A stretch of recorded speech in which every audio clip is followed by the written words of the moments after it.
আজ 27শে মার্চ শুক্রবার ভোরের আলো ফুটতেই সকলেই ভগবানের দরজায় হাজির হয়ে গেছেন। কেনই বার হবে না বলুন তো? আজকে হচ্ছে শুভ রামনবমীর দিন, আর ভগবানের দর্শন করার জন্য নবদ্বীপবাসী তো ব্যাকুল হয়ে আছে। চলুন আমরা একসাথে সকলে দর্শন করব। আজকে কেউ ভিডিওটি মিস করবেন না, তাহলে অনেক কিছুই হয়তো আপনারা দর্শন করতে পারবেন না। একে একে সকলে প্রবেশ করছে, আমি একটু যাব। তার আগে আপনাদের সঙ্গে একটু গল্প করে নিই। এই যে রাম ভক্ত হনুমানের মতন দেখেছেন, কুকুরটাও এই দাদাটার খুব ভক্ত। ইনিই দরজা খুললেন সকালবেলাতে, তাই উনি যেই এসেছে ওখানে হাজির হয়ে গেছে কুকুরটা। যাই হোক বন্ধুরা, চলুন আজকে আপনাদের অনুরোধ রইল পুরো ভিডিওটি দেখার, আর অন্যজনকে একটু দেখে দেবেন, যেহেতু এই সব ভিডিও সাধারণত ভোরবেলা ছাড়া কখনোই সম্ভব নয় করা। আর এত সুন্দর আজকে আরতি দর্শন করাবো আপনাদের, আপনাদের মন তো ব্যাকুল হয়ে যাবে। এই যে দেখেছেন এখনও দরজা খোলেনি।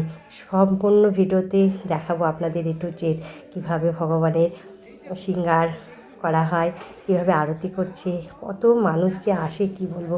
আমি তো প্রায় মাঝে মধ্যে চলে আসি হাঁটতে, এসে আজকেও সেইভাবে এসেছি।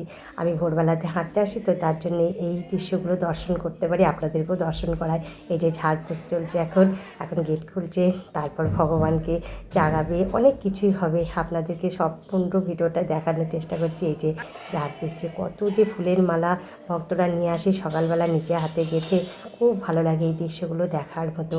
আর কত মানুষ এখানে এসেছেন, আর সকলেই কিন্তু ভোরবেলাতে আকুল হয়ে ওঠে ভগবানের দৃশ্য দেখার জন্য। আমিও সেই কারণে মাঝে মধ্যেই চলে আসি।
নন্দন জয় বিষ্ণুপ্রিয়া প্রাণনাথ নদিয়া বিহারী, জয় সচিনন্দন জয় গৌর